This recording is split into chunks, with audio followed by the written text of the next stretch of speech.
It is a calm street in early 20th century Scotland, where people stroll in simple vintage clothes. Small shops stand on either side, and an old tea room glows warmly with its wooden chairs and glass windows. Inside the cafe, the air is filled with chatter and the clinking of teacups. Among the crowd, a woman sits quietly at a small wooden table, while another woman walks toward her, carrying a bottle of ginger beer. The woman places the dark glass bottle on the table. Its label looks worn, and sunlight streams gently through the cafe window onto it. Carefully, she begins to pour the ginger beer into a clear glass. Golden bubbles rise as it fizzes, while her friend smiles faintly, unaware of what is about to happen. But in the last drops, something shocking appears. A decomposed snail slips into the glass, floating inside the fizzy drink. The cafe falls silent as her friend stares at it in horror. Moments later, she clutches her stomach, pale and distressed. The world around her blurs, and she feels the first waves of sickness. Soon, she is taken to a hospital, a stone building with tall windows, where doctors in old uniforms walk swiftly past the entrance. Lying weak in bed, she is covered by a blanket, while a doctor at her side carefully writes his notes.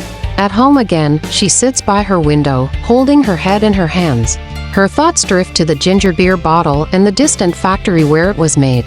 The factory stands tall, with chimneys releasing smoke, and workers moving heavy crates of bottled drinks. In her mind, she imagines the owner, a stern man in a suit, the weight of responsibility behind him, with gears and bottles symbolizing his control over production. Her decision is made. Legal papers are stamped and signed, the first step in a long lawsuit. The factory owner now sits in his office chair, a serious expression on his face, as the weight of accusation falls upon him. In a solemn courtroom, judges in robes and wigs listen carefully, while she sits quietly at the back, filled with determination. The case climbs higher, papers and arguments traveling upward, until they reach the Grand House of Lords, with its columns and arches. Inside its majestic chamber, under chandeliers and high ceilings, judges listen as lawyers speak with passion. One elderly judge takes the papers in his hand. His voice is firm as the room grows silent. His words are written into history. You must take reasonable care to avoid acts or omissions which you can reasonably foresee would be likely to injure your neighbor.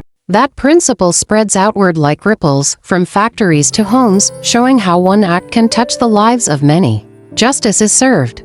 The scales tip toward the woman, glowing warmly, while the stern man lowers his head in defeat. From that moment, everyday goods, bread, milk, soap, and canned food begin to be made with greater safety. Time passes.